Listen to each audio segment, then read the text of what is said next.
এই যে এদিকে তাকান, এরকম একটা ডায়েরি করতে হবে। ওই যে ক্লাসটা যখন শিক্ষকরা পড়াবে তখন শিক্ষক ডায়েরিতে লিখে দিবে যে তার আজকে ওই যে কোরআনের এই পড়া, হাদিসের এই পড়া, বাংলার এই পড়া। তখন আপনি বাড়িতে যাইয়া এটা দেখে দেখে তাকে কী করতে পারবেন, পড়াইতে পারবেন। আপনি যদি এই 20 টাকা, 25 টাকা, 30 টাকা, 40 টাকা, 50 টাকা দিয়ে এরকম একটা গাইডও কিনে না দেন, তাহলে কী হবে? ওই যে সত্য না হবে, দেন না তো, কিনে দেন না। গত বছর অধিকাংশ অভিভাবক কিনে দেয় নাই, কিন্তু ওই মোবাইলে মাসে 500 টাকা খরচ করতে কোনো দ্বিধাবোধ নাই। ওই ফেসবুক দেখার জন্য, ওই ইউটিউব দেওয়ার জন্য, ওই কবিরা গুনাহ করার জন্য, ওই শয়তানি বদমাশি করার জন্য, ওই বিড়ি খানার জন্য, চা খাওয়ার জন্য টাকার কোনো অভাব নাই। কিন্তু আপনার প্রথম বিনিয়োগ যে আপনার সন্তান, আপনার ছেলে, আপনার মেয়ে, এই বিনিয়োগে আপনার থেকে যখন 2 টাকা খরচ করতে হবে তখন পয়সাটা ফাটি যায়। কিসের বেতন? কিসের বেতন? সরকারে তো বেতন দেয়। কিসের টাকা? সরকারে তো টাকা দেয়। আপনার যদি সক্ষমতা থাকতো, আপনার যদি এই বাস্তব মানে মুখী হইতেন, আপনার যদি একজন সচেতন অভিভাবক হইতেন, আপনার ছেলে মেয়ে আপনি এখানে পড়াইতেন, আপনি এখানে পড়াইতেন। এটা আমরা ভালো করে জানি, আপনি এখানে পড়াইতেন না। এখন আপনি যখন এখানে পড়াইতে নিয়ে আসছেন, আপনাদের দিকে দিয়ে আমরা কাজ করি। ওই যে প্রত্যন্ত নিপীড়িত পল্লী গ্রাম অঞ্চলের এই জোরে পড়া, ওই যে একেবারে যারা নিজেরা হ্যান্ড টু মাউথ দিনানি দিন খায়, যারা কোনো রকম চলতে পারে, যারা ঠিকমতো বেতনের টাকা দিতে পারে না, যারা ঠিকমতো বই কিনে দিতে পারে না, ওদেরকে নিয়ে আমরা কাজ করি। ওদের জন্য এই প্রতিষ্ঠানগুলি গ্রাম অঞ্চলে রয়েছে। ওখান থেকে কিছু কিছু মেধা উঠে আসে, যারা ভবিষ্যতে যারা আমার প্রায় এই যে আমার শিক্ষকতার আজকে আমি 38 বছরে পদার্পণ করলাম। আমার শিক্ষকতার 70 বছর শেষ, 38 বছরে আজকে পদার্পণ করলাম। আমি দেখেছি ওই যে একেবারে দিনহীন গরিব থেকে যে সরকারটা উঠে আসছে, লেখাপড়া করে কষ্ট করে আমরা সহযোগিতা করেছি, আজকে সে অনেক অনেক অনেক অনেক উপরে উঠে গেছে, অনেক উপরে গেছে। আমাদের থেকেও তার দাম অনেক বাড়ে গেছে, কিসের কারণে? ওই যে মা বাবার আগ্রহ ছিল, ওই সন্তানটারও আগ্রহ ছিল। এখানে কেউ এই সোনার চামচ নিয়ে জন্মগ্রহণ করে মেয়েরা এখানে লেখাপড়া করে। এখানে ওই যে গ্রাম অঞ্চলের প্রত্যন্ত অঞ্চলে ছেলেমেয়েরাই এখানে লেখাপড়া করে। কিন্তু এর ভিতরেও আপনার আমার কিছু নৈতিক দায়িত্ব আছে। আমার ছেলে মেয়ের পিছনে আমি কিছু বিনিয়োগ করা, কিছু খরচ করা। আমরা পরীক্ষার ফিস দিলে নাই, বেতন দিলে নাই, ভর্তি করাইতাম গেলে বিনা বেতনে ভর্তি করাই। এই যে আমাদের নুরানি শাখার যে 6 জন শিক্ষক আছে, এদের 1 টাকাও সরকার দেয় না। 6 জন শিক্ষকের মাসে প্রায় 40,000 টাকা দিতে হয়। কালেকশন হয় কত? 8,000, 10,000। একজন নুরানি শিক্ষক নাই এখন। এই যে মুস্তারুদ্দিন, কত টাকা কালেকশন হয়? আমাদের থেকে 8-9,000 টাকা, 10,000 টাকা। বাকি 30-32,000 টাকা আমরা এতিমখানার ফান্ড থেকে দিই। এতিমখানার ফান্ড কোথার থেকে দিই?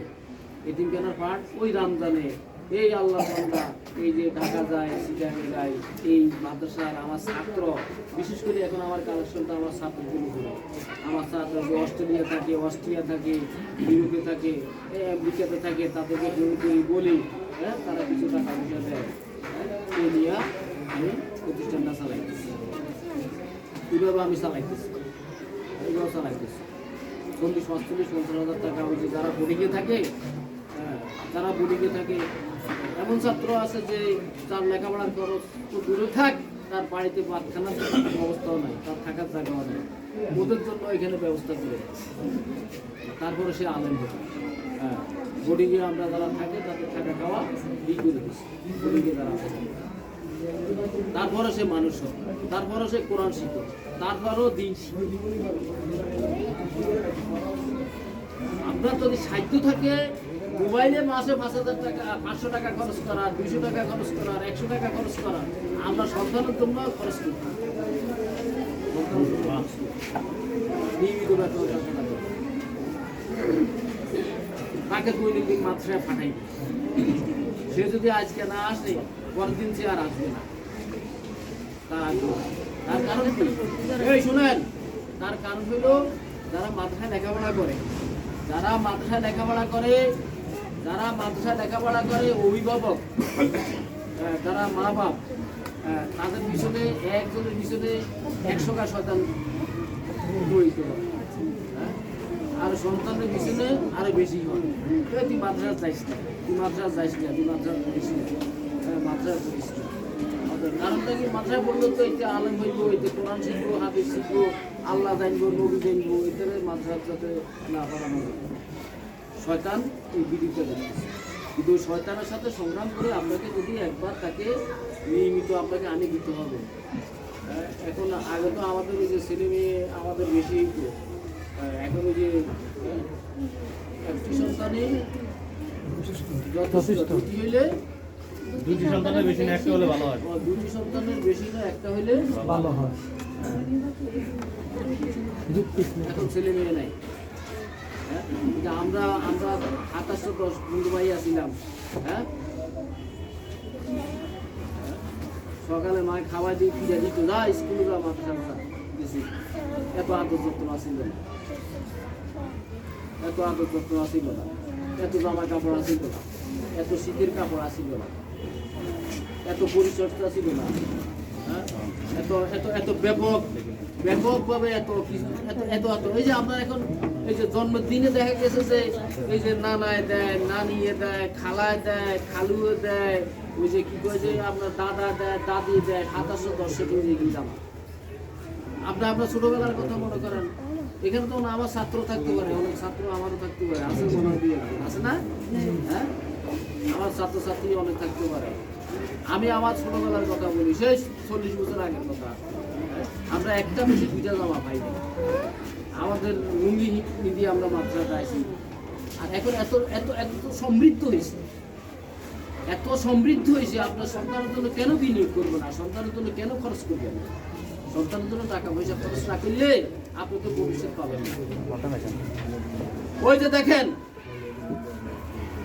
আপনার ছেলে মেয়ের শিক্ষাটা হইতে হবে কবরমুখী। আপনার বাবা চলে গেছে না, আপনার মা চলে গেছে না, আপনার অনেকের দাদা দাদি চলে গেছে না, অনেকের হয়তো 2-1 মা বাবা আছে, নিয়ামত হিসাবে আছে, খেদমত করবে, বেশিরভাগই তো চলে গেছে না?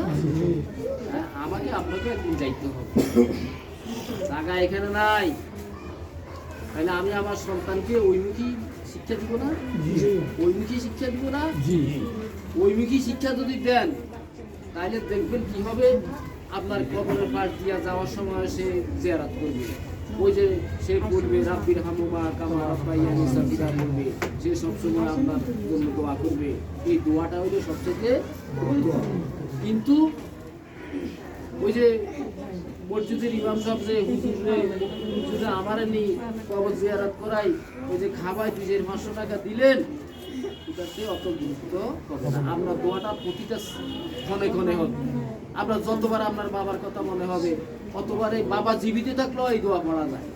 বাবার মায়ের সুস্থতার জন্য আপনি এই দোয়াটা পড়বেন, তাহলে কি হবে? কি কারণে পড়তেছেন? আপনি মাদ্রাসায় লেখাপড়ার কারণে আপনারা বুঝেন, তার কারণে আপনি পড়েন। ওই মাদ্রাসা লেখাপড়ার কারণে বুঝেন যে আমাকে একদিন কবর যাইতে হবে, আল্লাহর কাছে আমার প্রত্যেকটা কাজের হিসাব দিতে হবে, প্রত্যেকটা কাজের হিসাব দিতে হবে। এমন সন্তান যদি আপনি, এমন নেক সন্তান যদি আপনি গড়তে পারেন, তাইলে আপনি মা বাবা হিসাবে সফল। ওই কাজটা আমাদের নুরানি প্রথম জামাত, দ্বিতীয় জামাত, তৃতীয় জামাত করে। সে কোরআন শরীফ যাতে পড়তে পারে, সে নামাজের সমস্ত আহকাম আরকান যাতে পারে, সে যাতে নিয়মিত নামাজ পড়তে পারে, এমনকি মসজিদের আপনার যে জুমার খুতবা পর্যন্ত তাকে মুখস্থ করানো হয়, সানি খুতবা মুখস্থ করানো হয়। প্রথম খুতবাও আছে একটা, একটা প্রথম খুতবাও মুখস্থ করানো হয়। ছোট ছোট বড়িগুলো মানে এখানে ফাঁকে নেই, ডাক্তার তো বড়িগুলো খাই ফেলা। এখন আমাদেরকে কি করতে হবে? ভালো মতো কোরআন মাদ্রাসায় পড়াইতে হবে। আমরা যদি ছেলে মেয়ে দুইজন হয় দুইজনে মাদ্রাসা পড়াইবেন, তিনজন হয় মাদ্রাসা পড়াইবেন, চারজন হয় মাদ্রাসা পড়াইবেন। এই যে আমার 5 জন ছেলে মেয়ে, আমি 5 জন মাদ্রাসা পড়াইছি, 5 জন আমি মাদ্রাসা পড়াইতেছি, এখনো মাদ্রাসা পড়ে। এই যে শিশু তো আমার ছেলে একজন এবার প্লে থার্ড ইয়ারে উঠবো, প্রথম চিনি প্লে থার্ড ইয়ার মানে হাতে এই হাতারে প্রথম 1 বছর হাঁটতে পারে না, আমি সাথে সাথে নিয়ে আইছি। এরপরে এই যে রানিং গত বছর আমি আনি নাই, গত বছর আমি আনি নাই এই যে অন্যের সহযোগিতায় আইসি। কিন্তু এই বছর আমি তার প্রতি কি করতেছি, কঠোরতা আর একটু। এবার সে নিজে নিজে আসতে হবে, নিজে নিজে যাইতে হবে। আমি আমার অন্য সন্তানগুলোর উপরে দিচ্ছি। প্রথম জমাত এখন তার সব দিক থেকে শিশু জমাতে এখন তার উপরে চাপ সৃষ্টি হবে। এখন সে বেশি উঠেছে, এখন তার বয়স 6 হয়েছে, 6+ হয়েছে। আপনি যত্ন করতে হবে, ওই যে আপনার একটা গাভীর বাচ্চা হয়েছে, আপনার একটা মুরগির বাচ্চা হয়েছে, আপনার একটা পুকুরে মাছ চাষ করেন, আপনার একটা গাছ চাষ করেন, আপনার একটা ফলের চাষ করেন, পরিচর্যা ছাড়া হবে? পরিচর্যা ছাড়া হবে? আপনার ওই সন্তানের পরিচর্যা করতে হবে, খেয়াল রাখতে হবে। মাদ্রাসায় যাওয়ার সময় সব কিছু দিতে হবে। মাদ্রাসা থেকে আসার পরে আপনি সব বইয়ে মাদ্রাসা থেকে আসার পরে সব কিছু ঠিক মতো আনছি কিনা দিতে হবে। আর নগদ কোনো টাকা দিবেন না, যে ওই যে মাদ্রাসা যায় দোকানে কিছু কিনে খাইছে, 1 টাকাও দিবেন না। যদি দেন তাহলে একটা রুটি দিবেন। আমাদের এখানে পৃথিবীর শ্রেষ্ঠ পানি আছে, এখন সর্বোত্তম পানি আছে, এখানে একটা রুটি দিবেন, এর বেশি দিবেন। এখন দোকানের খানা খাইতে দিবেন না, দোকানে যাইতো দিবেন না, তাকে অভ্যাস করাইবেন। যে দোকানে যেগুলো বানায় সেগুলো খারাপ, দোকানে যে জিনিসটা বানায় এটা বানাইছে আরো 50 দিন আগে, 60 দিন আগে, 3 মাস আগে, 6 মাস আগে। কিন্তু আমি তোমার যে রুটিটা বানাই দিছি এটা কিন্তু এখন বানাই দিছি, এটা সবচেয়ে উত্তম। তুমি দোকানের বিস্কুট ছানাচুর এগুলি অনেক আগে বানাইছি, এগুলো আমাদের কেমিক্যাল দিচ্ছে, এগুলো খাইলে তোমার ক্ষতি হবে। এভাবেও তাকে বুঝাইবেন, এখন থেকে বুঝাইবেন। প্যাকেটজাত খাওয়া তাকে খাওয়া থেকে দূরে রাখার জন্য এখন থেকে বলবো, তুমি প্যাকেটজাত খাওয়া খাইও না, প্যাকেটজাত খাওয়া খাইও না, তুমি বোতলজাত খাওয়া খাইও না। ওই যে আইস করি তারা কি কিনে দেন, হ্যাঁ জুস কিনে দেন, এগুলি খাইবেন না, এগুলি বাচ্চাকে ধ্বংস করতেছে, এগুলি খাওয়া হারাম। ওই যে ডাক্তার তাহমিদ ওগুলি প্যাকেটজাত খাওয়া, তারপরে ওই যে বোতলজাত খাওয়া, এগুলি বাচ্চাদেরকে শিখিয়েবেন। এগুলো হইলে সে মোটা হয়ে যাবে, এগুলো খাইলে সে মোটা হয়ে যাবে, এগুলো খেলে তার কিডনির সমস্যা হবে, এগুলো খেলে তার দ্রুত ডায়াবেটিস হবে, হাই প্রেশার হবে। আপনারা দেখেন ডাক্তার জাহাঙ্গীর কবিরের ভিডিও দেখছেন না কেউ? একবার দেখেন নাই? হ্যাঁ, এই যে আমি ওনার লাইফ স্টাইল আমি ফলো করি, এই যে আমি সুস্থ আছি, এই যে আমি আজকে রোজা রয়েছি, আমাকে কি বুঝা যায় আমি রোজা রয়েছি যে? হ্যাঁ, ওই যে আমি ওনার নিয়ম অনুযায়ী আমি ফ্যাট বার্নিং করছি, অটোফেজ করছি, তারপর আমি ওয়াটার ফাস্টিং করছি। আমি এখন সব কিছু করার পরে আমি ভালো আছি, আমি সুস্থ আছি। আপনি প্যাকেটজাত বোতলজাত যত খাওয়া দিবেন বাচ্চাদেরকে, অতই সে ধ্বংস হবে, তার মেধা ধ্বংস হবে। এবং কিছু কিছু জিনিস আছে ইহুদি নাসারদেরকে বানানো, ওরা বানাইয়া এখানে এমনভাবে দেয় যে মুসলমান সন্তানরা যাতে মেধাবী না হয়। আপনাদেরকে এগুলি বিশ্বাস করানো যাবে না। এবং যে কেমিক্যালগুলো দেয় এখানে, ওই যে ইসরায়েল থেকে আনতে হয়, তারপরে আমেরিকা থেকে আনতে হয়, ওই মেডিসিনগুলা, ওই কেমিক্যালগুলা যে এটার মধ্যে দিলে এটা 1 বছর, 2 বছর, 3 বছরও নষ্ট হইতো না, হয় না? আমি আজকে রুটি বানাইলাম, এই রুটি আমরা রাখলে যে 3 দিন ধরে এটা রুটি যায়, এটা নষ্ট হয় না, এটা নষ্ট হয় না। কা ওই কেমিক্যালটা কোথা থেকে আসে? ইহুদি নাসারাদের দেশ থেকে আসে। এবং এটার ভিতরে এমন জিনিস দিয়ে রাখে আমাদের ছেলেরা যাতে ওই যে উচ্চ মেধাবী না, তারা যাতে বৈজ্ঞানিক না হয়, তারা যাতে বিমানের ইঞ্জিনিয়ার না হয়, তারা যাতে ওই যে বড় কোনো অস্ত্র বানাইতে না পারে। এগুলো আমরা অ্যানালাইজ করি, আমরা পাই। এগুলো ডাক্তার জাহাঙ্গীর কবির পাই দিচ্ছে। ন্যাচারাল একবারে কোনো কিছু পয়জন ছাড়া সব কিছু খাইবে। ওই যে আমাদের গ্রামের বাপ দাদারা আগে ওই যে পুকুরে মাছ চাষ করছে, কোনো খানা দেয়নি। হ্যাঁ হ্যাঁ ওই যে তরকারি খাইছে ওনারা অনেক ভালো ছিল না, ওনাদের এত রোগ ছিল, ওনাদের হাই প্রেশার ছিল না, ওনাদের প্রেশার ছিল না, ওনাদের ওই যে কি ডায়াবেটিস ছিল না, অনেক ভালো ছিল না। এবং আমাদের থেকে ওনাদের বয়স অনেক বেশি বেশি পাইলে ওনারা মৃত্যুবরণ করতো না। হ্যাঁ হ্যাঁ আমার বাবা 70 বছরে বিয়ে করছে, 70 বছর বিয়ে আছে আমার বাবা, তারপরে আমার জন্ম হয়েছে। ওই সমস্ত বুড়িকেরা তখন বিয়ে করতো, আমি বড় আমার বুঝে কেউ দেখতাম না, আমার বাবা বিবাহ হাঁটতো। উনি 100+ বয়সে মারা গেছে, উনি সুস্থ ছিল, সক্ষম ছিল, ওনার সব ব্যবসা বাণিজ্য সব কিছু উনি চালাইছে, কিন্তু বয়স হয়েছে।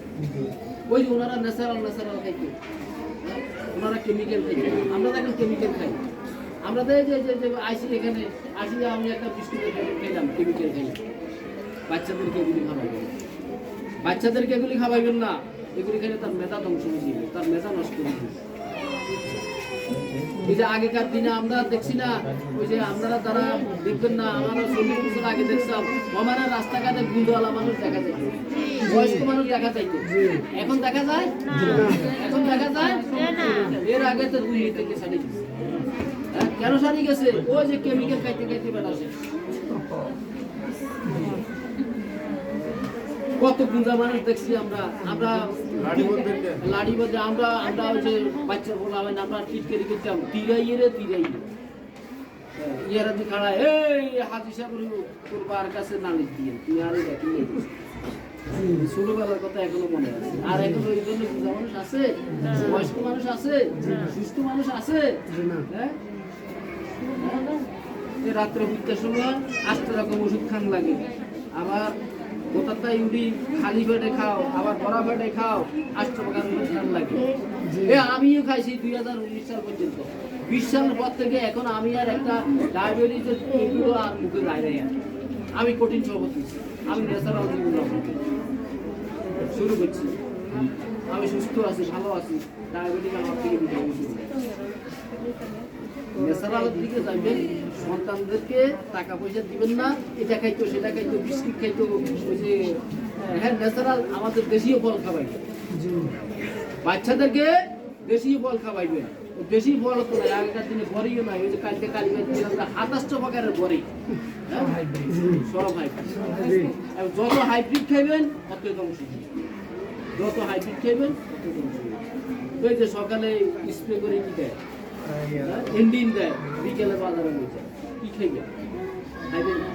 কেন মানুষ বিজয়িত হয় না? কেন মানুষ মেধাবী হয় না? কেন আমাদের দেশে উচ্চশিক্ষিত জ্ঞানী মেধাবী হয় না?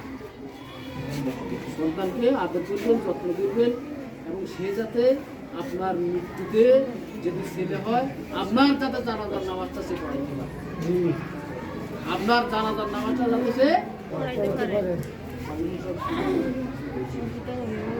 আপনার জানাজার নামার সাথে সে